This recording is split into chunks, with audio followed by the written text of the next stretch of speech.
আল্লাহ সুবহানাহু ওয়া তাআলা বলেছেন, যারা বিশৃঙ্খলা করে, সন্ত্রাসী করে, যারা ফিতনা ফাসাদে লিপ্ত, সমাজের মধ্যে, রাষ্ট্রের মধ্যে যারা বিশৃঙ্খলা করে, সন্ত্রাসবাজি করে চলে, আল্লাহ সুবহানাহু ওয়া তাআলা বলেন তাদের জন্য আমি পরকাল তৈরি করি নাই।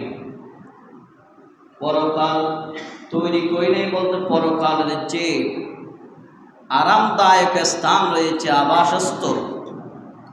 আমাদের দুনিয়ার মধ্যে ঘর আছে না নাই? একটু জবাব দিবেন, একটু খেয়াল করবেন, সাইড টকিং করবেন না প্লিজ।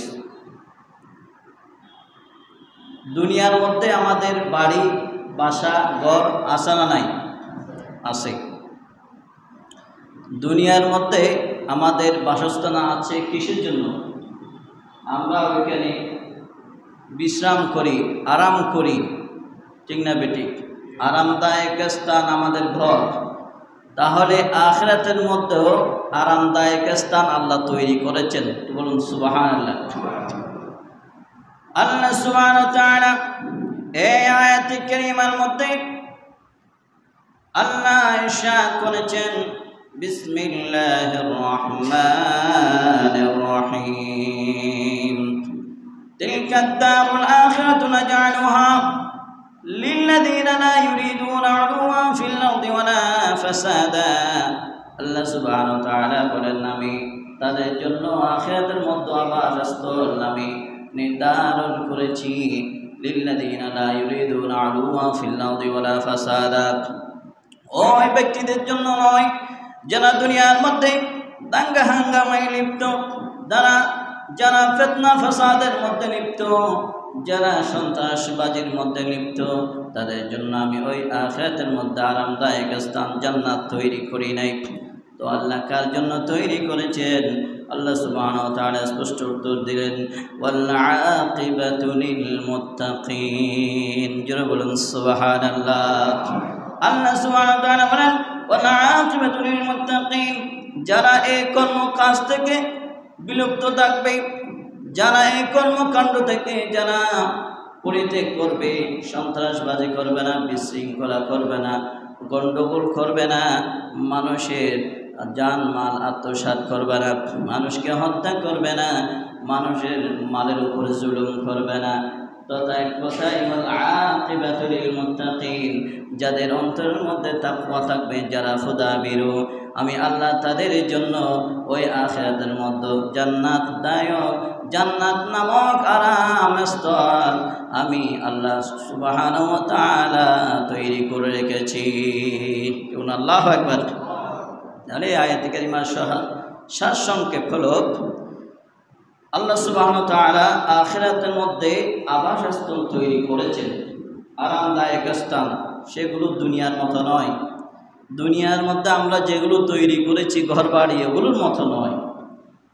এগুলো অসাধারণ, কল্পনাও করা যায় না এমন আরামদায়ক স্থান জান্নাতের মধ্যে আল্লাহ সুবহানাহু ওয়া তাআলা আমাদের জন্য মহল তৈরি করেছেন, মঞ্জিল তৈরি করেছেন, ঘর নির্মাণ করেছেন, মিনার নির্মাণ করেছেন।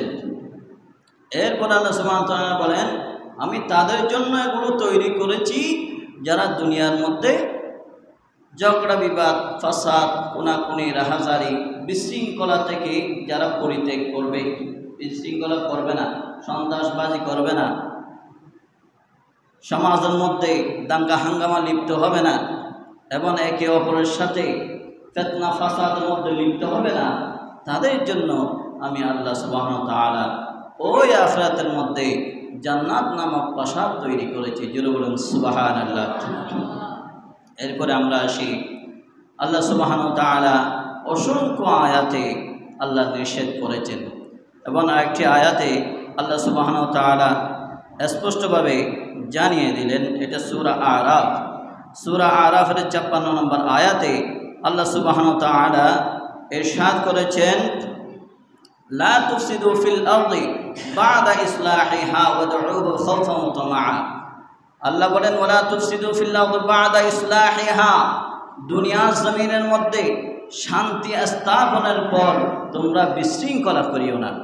তোমরা ফাসাদ সৃষ্টি করিও না, তোমরা ফিতনা ফাসাদের মধ্যে লিপ্ত হইও না। তাহলে নির্দেশ দিয়েছেন কে? আল্লাহ সুবহানাহু ওয়া তাআলা।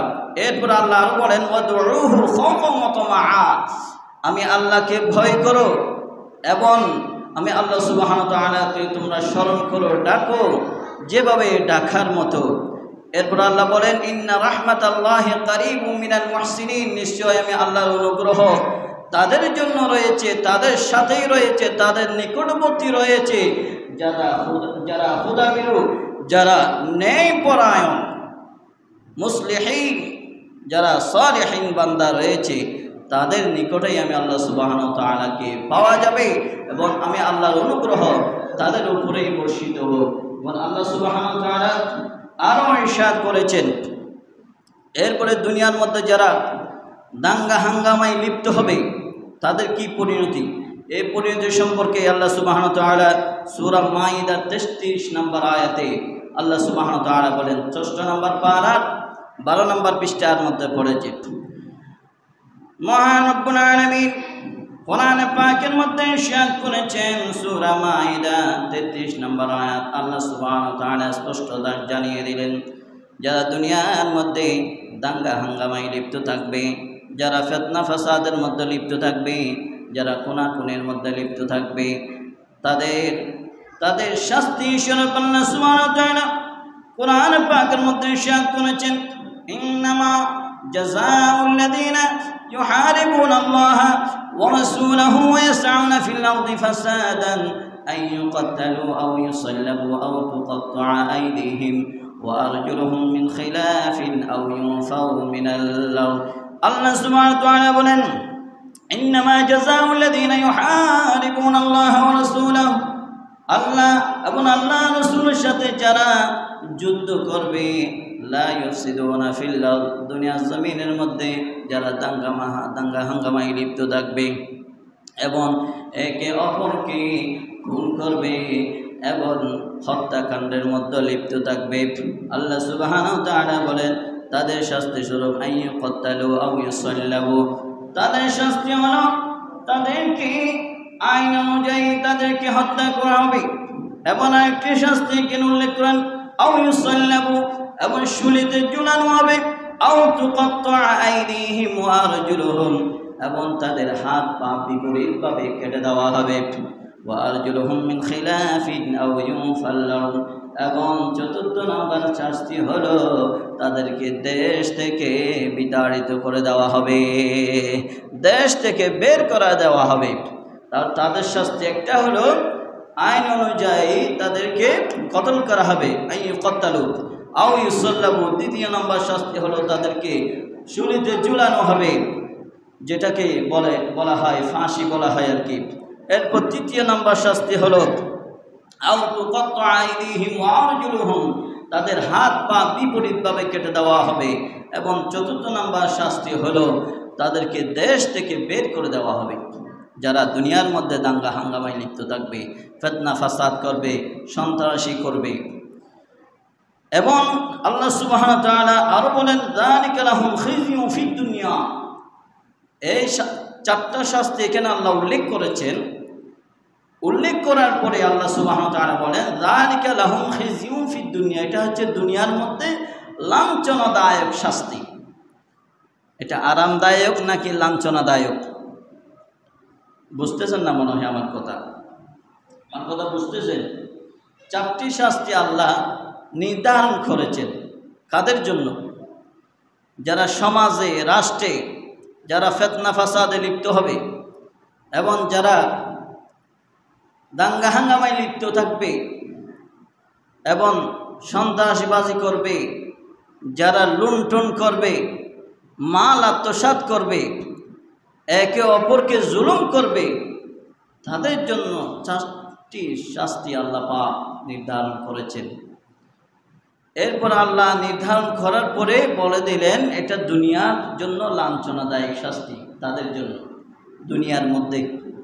এবং আরও বলেন ওয়ালাহুম ফিল আখিরাতি আযাবুন আযীম, এবং আখিরাতের মধ্যে তাদের জন্য ভয়াবহ মহা বড়, আযীম বলতে বড় বড় শাস্তি, কঠোর শাস্তি আমি আল্লাহ প্রস্তুত করে রেখেছি। জোরে জোরে বলুন নাউজুবিল্লাহ। আর দুনিয়ার মধ্যে শাস্তি তাদের জন্য তো হবেই, আখিরাতের মধ্যে তাদের জন্য শাস্তি আল্লাহ সুবহানাহু ওয়া তাআলা প্রস্তুত করে রেখেছেন। এরপরে আল্লাহ সুবহানাহু ওয়া তাআলা আরেকটি আয়াতে কারিমার মধ্যে বলেন, সূরা মাইদা 32 নম্বর আয়াত। এই আয়াতে আল্লাহ সুবহানাহু ওয়া তাআলা বলেন, মান কাতালা নাফসান বিগাইরি নাফসিন আও ফাসাদিন ফিল আরদ। কোনো ব্যক্তি ফিতনা ফাসাদে লিপ্ত হয়নি, সমাজের মধ্যে কোনো বিশৃঙ্খলা করেনি, রাষ্ট্রের মধ্যে কোনো বিশৃঙ্খলা করেনি, এবং তাকে কি জন্য হত্যা করেছে সেটাও জানে না। মান কাতালা নাফসান বিগাইরি নাফসিন আও ফাসাদিন ফিল আরদ, সে কোনো দাঙ্গা হাঙ্গামে লিপ্ত ছিল না, কোনো ফিতনা ফাসাদের মধ্যে লিপ্ত ছিল না, তারপরও কোনো ব্যক্তি অপর ব্যক্তিকে যদি হত্যা করে, কাআন্নামা কাতালান নাসা জামিআ, সে ব্যক্তি গোটা জাতিকে হত্যা করলো। জোরে বলুন নাউজুবিল্লাহ। অন্যায়ভাবে কাউকে হত্যা করা, এটার শাস্তি স্বরূপ এটাকে আল্লাহ সুবহানাহু ওয়া তাআলা উপমা দিয়েছেন। আল্লাহ সুবহানাহু ওয়া তাআলা মিসাল দিয়েছেন, কোনো ব্যক্তিকে যদি অন্যায়ভাবে যদি হত্যা করা হয়, অন্যায়ভাবে যদি জুলুম করা হয়, সে জুলুমের মধ্যে শামিল ছিল না, সে হত্যাকাণ্ডের মধ্যে শামিল ছিল না। এখন দেখা যাচ্ছে যে বর্তমান পরিস্থিতি সম্পর্কে আপনারা অবগত, আমি নির্দিষ্ট করে বলবো না, যেহেতু আপনারা মনে কষ্ট নেবেন। এই কুরআন পাকের মধ্যে যা এসেছে এগুলো বলছি, একটু বুঝে নেবেন। আও ফাসাদি ফিল্লাহ, কোনো ফাসাদ সৃষ্টি করে নাই, ফাসাদ সৃষ্টিকারীদের অন্তর্ভুক্তও ছিল না। ফাকান্নামা কাতালান নাসা জামিআ, ওই ব্যক্তিকে হত্যা করা হলো। তাহলে আল্লাহ বলেন ওই ব্যক্তিকে হত্যা করো নাই, গোটা জাতিকে হত্যা করলো। এরপর আল্লাহ বলেন ওয়ামান আহইয়াহা ফাকান্নামা আহইয়ান নাসা জামিআ, কোনো ব্যক্তি যদি একটি প্রাণকে রক্ষা করে, আল্লাহ সুবহানাহু ওয়া তাআলা বলেন সে সমস্ত প্রাণকে সে রক্ষা করলো। জোরে বলুন সুবহানাল্লাহ। তাহলে কি মিসাল দিলেন, একে অপরের প্রাণহানি করা যাবে না। তাহলে প্রাণহানি যদি করি আমরা, তাহলে সবাইকে যারা ন্যায়পরায়ণ সবাইকে আমরা মেরে ফেলেছি, এটার উদাহরণ দিয়েছি। এবং আমরা যদি কোনো প্রাণকে রক্ষা করি, ন্যায়পরায়ণ যিনি ন্যায়ের মধ্যে আছেন, যিনি সালেহ বান্দা, যিনি মুত্তাকি বান্দা, ওনাকে যদি আমরা রক্ষা করি, ওনার প্রাণ যদি রক্ষা করি, আল্লাহ সুবহানাহু ওয়া তাআলা বলেন গোটা জাতিকে, গোটা প্রাণকে, সমস্ত প্রাণকে আমরা রক্ষা করলাম। জোরে বলুন সুবহানাল্লাহ। এরপর আল্লাহ সুবহানাহু ওয়া তাআলা আমার নবীজির মাধ্যমে হাদিস পাকের মধ্যে ইরশাদ করেন, নান ইবনে উমর قال قال رسول الله সাল্লাল্লাহু আলাইহি ওয়াসাল্লাম, মান হামালা আলাইনা সিলাহা ফালাইসা মিন্না, রাওয়াহুল বুখারী। বুখারী শরীফের মধ্যে হাদিস পাক এসেছে, হযরত ওমর রাদিয়াল্লাহু তাআলা আনহু উনি ইরশাদ করেছেন, নবীজি বর্ণনা করেছেন, যে ব্যক্তি আমাদের বিরুদ্ধে, যিনি অস্ত্র ধরবে, আমাদের বিরুদ্ধে তলোয়ার ধরবে, সে আমাদের দলভুক্ত হবে না। যে অন্যায়ভাবে আমাদের দিকে তলোয়ার ধরবে, অস্ত্র ধরবে, ফিতনা ফাসাদ সৃষ্টি করবে, বিশৃঙ্খলা করবে, দেশের মধ্যে, সমাজের মধ্যে, রাষ্ট্রের মধ্যে যে বিশৃঙ্খলা করবে, আমার নবীজি বলেন সে আমাদের দলভুক্ত নয়। জোরে বলুন আল্লাহু আকবার। এরপর আল্লাহ নবী আরো বলেন, وقال رسول الله صلى الله عليه وسلم لا يرحم الله من لا يرحم الناس। মুত্তাফাকুন আলাইহি। বুখারী এবং মুসলিম শরীফের মধ্যে হাদিস পাক এসেছে, লা ইয়ারহামুল্লাহ মান লা ইয়ারহামুন নাস, যে ব্যক্তি অপর ব্যক্তিকে ইসলাহ করে নাই, অন্য ব্যক্তিকে সাহায্য করে নাই, ইসলাহ করে নাই, সহানুভূতি দেখায়নি, সে ব্যক্তি অপর ব্যক্তিকে সে ইসলাম করবে না। আমি অপরকে ভালোবাসলে, অপরকে উপকার করলে আল্লাহ সুবহানাহু ওয়া তাআলা আমার উপর, আল্লাহ সুবহানাহু ওয়া তাআলা উপকার করার জন্য এক হাদিসে পাকের মধ্যে এসেছে 100 ফেরেশতা আল্লাহ নিয়োজিত করে দেন। যারা বলেন সুবহানাল্লাহ। আর যে ব্যক্তি অপর ব্যক্তিকে আঘাত করে আল্লাহ সুবহানাহু ওয়া তাআলা তার উপর আল্লাহ লানত দেন। তাহলে ফিতনা ফাসাদ সৃষ্টি সম্পর্কে এই হাদিস পাকগুলো ইরশাদ হয়েছে। এবং আরেকটি হাদিসে পাক আমার নবীজি বলেন, ওয়াকাল রাসূলুল্লাহ সাল্লাল্লাহু আলাইহি ওয়াসাল্লাম মান ইহতাবা নুহিয়াতুন।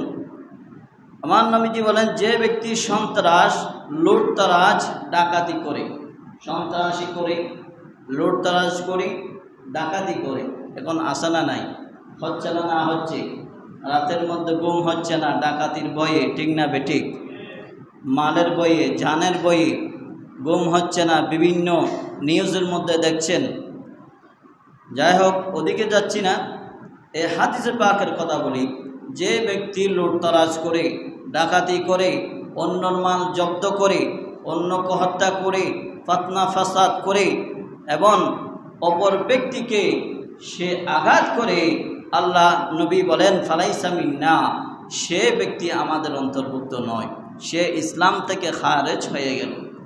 তাহলে অন্যের মাল জব্দ করা, অন্যকে আঘাত করা, অন্যর মাল লুটপাট করা, অপর ব্যক্তির জান মালের ক্ষতি করা, ডাকাতি করা, চুরি করা, এগুলো যে ব্যক্তি করবে আল্লাহ নবী বলেন সে আমাদের দরভুক্ত নয়। তাহলে বোঝা যায় সে ইসলামের মধ্যে নেই, ঠিক না বেঠিক? সে ফিতনা ফাসাদের মধ্যে লিপ্ত, সে শয়তানের কাজে লিপ্ত, সে ফেরাউনের কাজে লিপ্ত, সে নমরুদের কাজে লিপ্ত, সে বক্ত নসর হামান, যত বড় বড় যত অপরাধী ছিল, কাফের মুশরিক ছিল, তাদের অন্তর্ভুক্ত, সে আমাদের অন্তর্ভুক্ত নয়। আজ তারা কোথায় দেখো, একটু চিন্তা করুন। যাই হোক, এরপরে আল্লাহ নবী আরেকটি হাদিসে পাকের মধ্যে ইরশাদ করেছেন, সবাই পড়ুন, ওয়াকাল রাসূলুল্লাহ সাল্লাল্লাহু আলাইহি ওয়াসাল্লাম মান কাতালা মুআহাদান লাম ইয়ারিহ রাইহাতাল জান্নাহ ওয়া ইন্না রিহাহা ইউজাদু মিন মাসিরাতি 40 আমান। রাওয়াহুল বুখারী। বুখারী শরীফের মধ্যে এই হাদিস পাক এসেছে।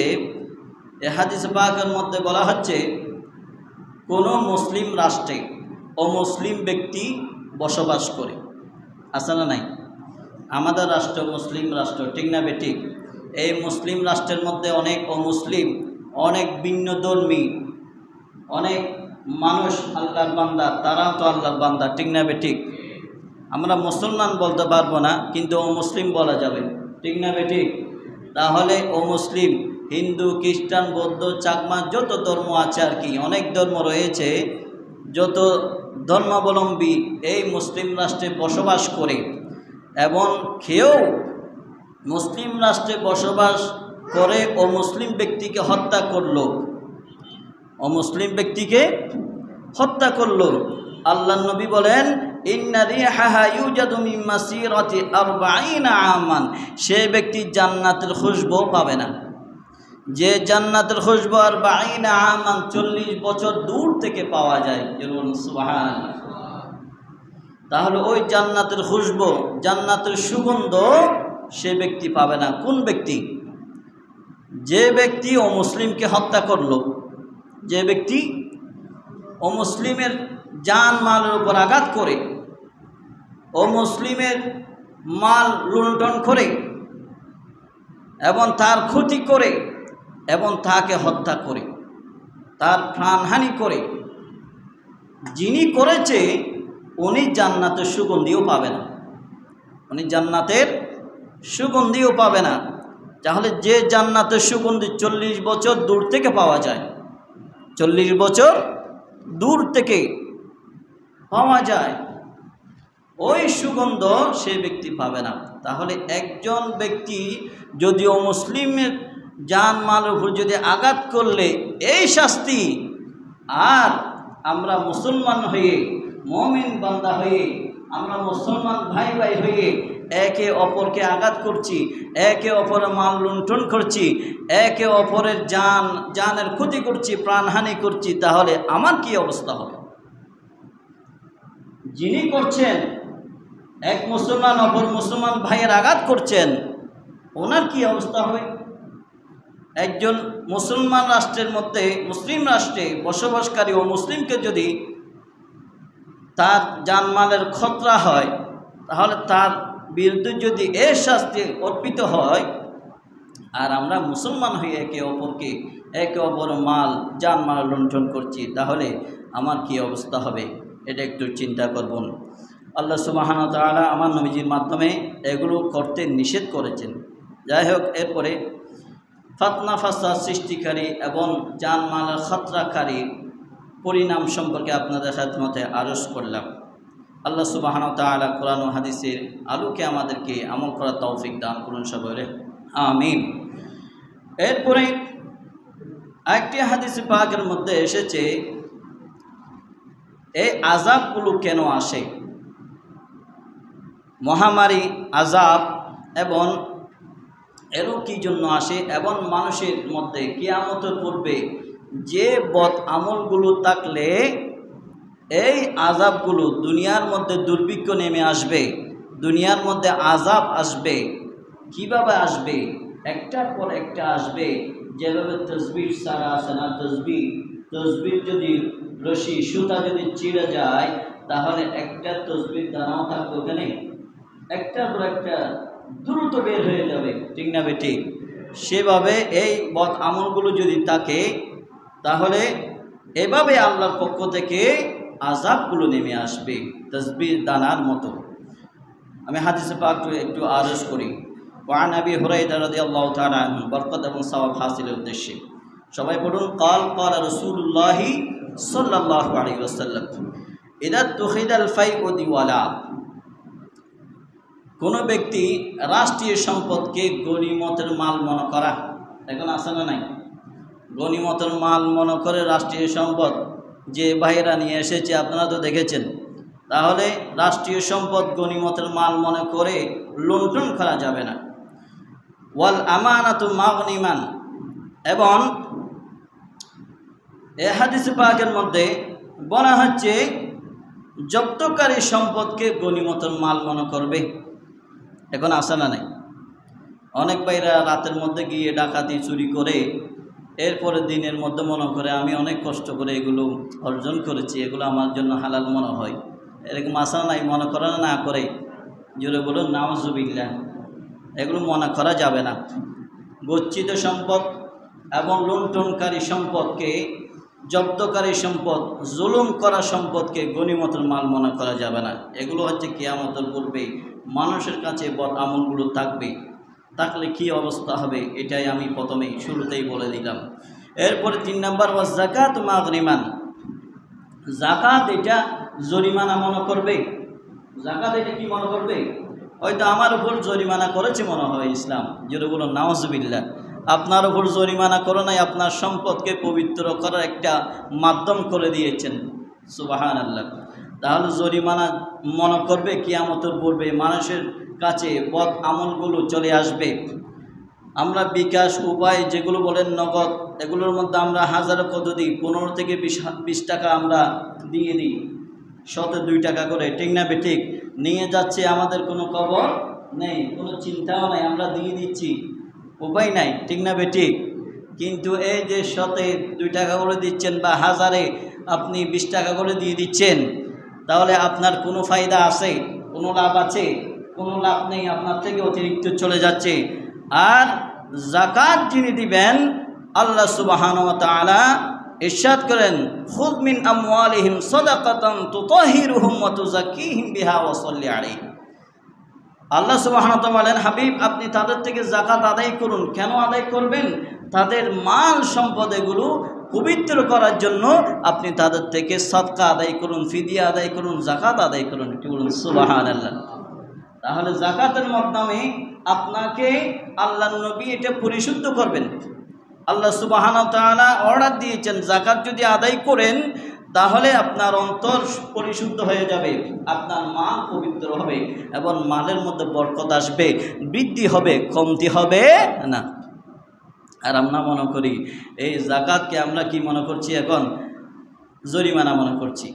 এরপরে ওয়াতুআল্লিমা লিগাইরিদ দ্বীন, এরপরে ইলমের দ্বীন, এগুলো দ্বীন ধর্মের জন্য ব্যবহার হবে না, এগুলো নিজের স্বার্থের জন্য ব্যবহৃত হয়ে যাবে।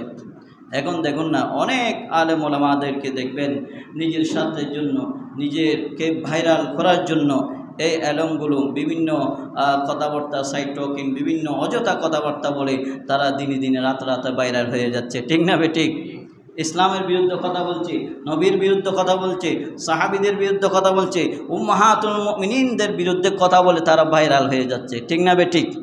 তাহলে ইলমে দ্বীন এটা নিজের স্বার্থের জন্য তারা ব্যবহার করবে। এই কিয়ামতের পূর্বে এই বদ আমলগুলো মানুষের মধ্যে চলে আসবে। ওয়াতাআর রাজুলু ইমরাআতাহু, এবং পুরুষ স্ত্রীর আনুগত্য করবে, পুরুষ স্ত্রীর আনুগত্য করবে। ওয়াআতা উম্মাহু, এবং মাতার সাথে নাফরমানি করবে, মার সাথে কি করবে? নাফরমানি করবে, মার কথা শুনবে না, এবং স্ত্রীর আনুগত্য করবে, স্ত্রী যেটাই বলেছে সেটাই সঠিক। এরকম আছে না নাই? যাই হোক, ওয়াআদানা সাদিকাহু ওয়া আকসা আবাহু, এবং কিয়ামতের পূর্বে আরো একটি বদ আমল থাকবে যে বন্ধু বান্ধবকে তার নিকট স্থান দেবে, বন্ধু বান্ধব প্রিয় হয়ে যাবে। ওয়া আকসা আবাহু, পিতাকে অনেক দূরে সরিয়ে দেবে, পিতার কথা তার থেকে ভালো লাগবে না, পিতার উপদেশ তার থেকে ভালো লাগে না। পিতা যখন উপদেশ দেয় ভালোর জন্য বলে, কোনো পিতা সন্তানের খারাপের জন্য চাইবে না। সন্তান ভালো হোক, আমার সন্তান আওলাদ সালিহা হোক, ফেরেশতা হয়ে যাক, এভাবে পিতা চাইবে সন্তানের উপকার। আর বন্ধু বান্ধব যদি খারাপ বন্ধু হয় তাহলে বন্ধু বান্ধব চাইবে ওই বন্ধুর অপকারিতা। যে বন্ধু ভালো সে বন্ধু চাইবে ভালো। আমি দুটোটা বলছি যেহেতু আপনারা ভুল না বুঝেন। তাহলে এখানে বন্ধু বান্ধবকে নিকটে রাখবে এবং পিতা মাতাকে দূরে সরিয়ে দেবে, এটা হচ্ছে বদ আমল। ওয়াজাহারাতিল আসওয়াত ফিল মাসাজিদ, এবং মসজিদগুলোর মধ্যে শোরগোল করবে, দুনিয়াবি কথাবার্তায় লিপ্ত রাখবে, যেমন মনে হয় এই মসজিদটা বাজার মতো নিয়ে হবে। ঠিক না বেটি? তাহলে মসজিদের মধ্যে কথা বলা যাবে না। হাদিসে পাক বাবারা খেয়াল করবেন, শুরুতে যারা কথা বলেছেন একটু মনোযোগ দিয়ে শুনুন। এটা হচ্ছে কিয়ামতের পূর্বে বদ আমল। তাহলে মসজিদে প্রবেশ করার সাথে সাথে আপনার জবান হেফাজত করতে হবে। মসজিদের বাইরে থেকে আপনার জবান তালা মেরে আসবেন। হুজুর যা জিজ্ঞেস করবে ওগুলো উত্তর দিতে পারবেন, এর বাইরে দুনিয়াবি কোনো কথাবার্তা বলা যাবে না। এটা হচ্ছে কিয়ামতের পূর্বে বদ আমল। ওয়াজাহারাতিল আসওয়াতু ফিল মাসাজিদ, মসজিদগুলোর মধ্যে দুনিয়াবি কথাবার্তা সয়লাভ হয়ে যাবে, যেমন বাজার নিয়েই মনে হবে। এই বদ আমলগুলো আমাদের পরিত্যাগ করতে হবে। এরপরে ওয়াসাদাল কাবিলাতা ফাসিকুহুম, কওমের মধ্যে, জাতির মধ্যে ফাসিক ব্যক্তি নেতৃত্ব দিবে। ফাসিক ব্যক্তি কওমের মধ্যে, জাতির মধ্যে নেতা হয়ে যাবে। এবং ওয়াকানা জাইমান কওমি আরজালুহুম, এবং নিকৃষ্ট ব্যক্তি নেতা হবে। ওয়া উকরিমা রাজুলু মাখাতাফা শাররিহি, এবং এরপরে তাদের বয়ে, আমাদের ক্ষয়ক্ষতির বয়ে তাদেরকে সম্মান করবে। অর্থাৎ অত্যাচারী জালেম শাসক, অত্যাচারী নিকৃষ্ট ফাসিক ব্যক্তি যখন নেতা হবে, তাদের বয়ে অন্য মানুষরা তাদের ক্ষতির আশঙ্কায় তাদেরকে সম্মান করতে থাকবে। ঠিক না বেঠিক? আছে না নাই? বাস্তব কথা কিনা? এটা হাদিসে পাকের মধ্যে আমার নবীজি প্রায় 1450 বছর পূর্বে বলে গিয়েছেন। এরপরে ওয়াজাহারাতিল কায়ানাত ওয়াল মাআজিব, এরপরে কিয়ামতের পূর্বে মানুষের কাছে বদ আমল হিসেবে তাদের ওই যে নায়িকা এবং বাদ্যযন্ত্র এগুলো সয়লাভ হয়ে যাবে, বেড়ে যাবে। এখন আছে না নাই? দেখা যাচ্ছে না? না যাচ্ছে? গান বাজনা, নায়ক নায়িকা এগুলো কি হয়ে যাচ্ছে? সয়লাভ হয়ে যাচ্ছে, বেড়ে যাচ্ছে। এগুলো বেড়ে যাবে কিয়ামতের পূর্বে। এগুলো মানুষের কাছে বদ আমল। একটা মাহফিল দিলে কোরআন সুন্নাহর আলোকে আলোচনা করলে ওগুলো শুনতে মন চাইবে না। আরেকটা যদি নাচ গান দেন তাহলে মানুষ সবাই ওইখানে দাবিত বেশি, ঠিক না বেঠিক? মানুষ ভরপুর হয়ে যাবে এতক্ষণ। এটা যদি জুমার মঞ্চ না হয়, যদি নাচ গানের আসর হতো তাহলে এখানে জায়গাও দেওয়া যেত না, ঠিক না বেঠিক?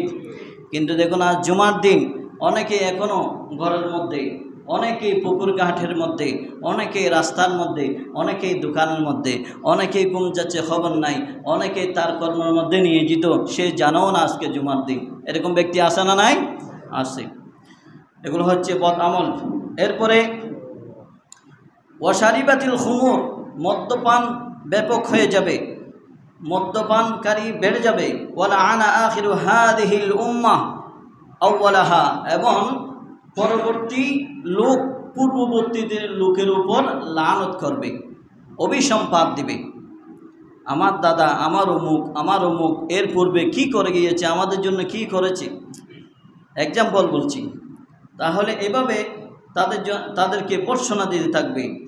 এরপরে ফারতাকিবু ইনদা যালিকা রিহান হামরা, এইগুলো যখন থাকবে মানুষের কাছে চলে আসবে, ওয়াজালজালাতান, এবং ধ্বংস হবে, ভূমিকম্প আসবে, জলোচ্ছ্বাস আসবে, সাইক্লোন আসবে, টর্নেডো আসবে, যেগুলো আল্লাহর পক্ষ থেকে যে আযাবগুলো আসছে ওই আযাবগুলো চলে আসবে। ওয়াখাসফান ওয়ামাসখান ওয়াখাসফান, এবং ভূমিধস হবে এবং ভূকম্পন হবে, এবং কিয়ামতের পূর্বে ভূকম্পন বেড়ে যাবে। জোরে বলুন নাউজুবিল্লাহ।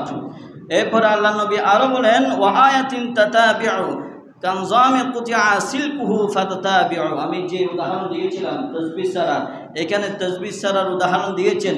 তাসবিহ একটা সুতা যদি ছিঁড়ে যায়, দানা যেভাবে বের হয়, এই বদ আমলগুলো যার কাছে থাকবে, যে সম্প্রদায়ের কাছে থাকবে, যে সমাজের মধ্যে থাকবে, যে ব্যক্তির কাছে থাকবে, যে রাষ্ট্রের মধ্যে থাকবে, আল্লাহ সুবহানাহু ওয়া তাআলা আল্লাহর নবীর মাধ্যমে বলেন, এগুলো যদি বদ আমলগুলো যদি থাকে তাহলে ওই তাসবিহ ছাড়ার নেই, আল্লাহর পক্ষ থেকে আযাব গজব আসতে থাকবে। জোরে বলুন নাউজুবিল্লাহ।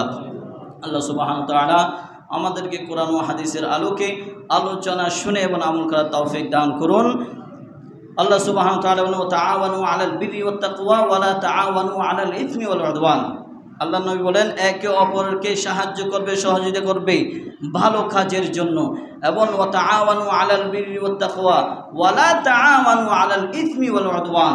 একে অপরকে সাহায্য করবে না যে মন্দ কাজ, ফাসাদ কাজ, বিশৃঙ্খলা, সন্ত্রাসী, লুণ্ঠন, রাহাজারি, যেগুলো মানুষের ক্ষতি হয়, জুলুম হয়, যেগুলো ইসলাম বিদ্বেষী, যেগুলো ইসলাম নিষেধ করেছে, হারাম করেছে, ওই কাজ সম্পর্কে, ওই কাজের মধ্যে একে অপরকে দাবিত করা যাবে না, সাহায্য করা যাবে না। জোরে বলুন নাউজুবিল্লাহ। আল্লাহ সুবহানাহু ওয়া তাআলা আমাদেরকে কোরআন ও হাদিসের আলোকে আলোচনা শুনে এবং আমল করার আল্লাহ তৌফিক দান করুন। ওয়া আখিরু দাওয়ানা আনিল হামদুলিল্লাহি রাব্বিল আলামিন।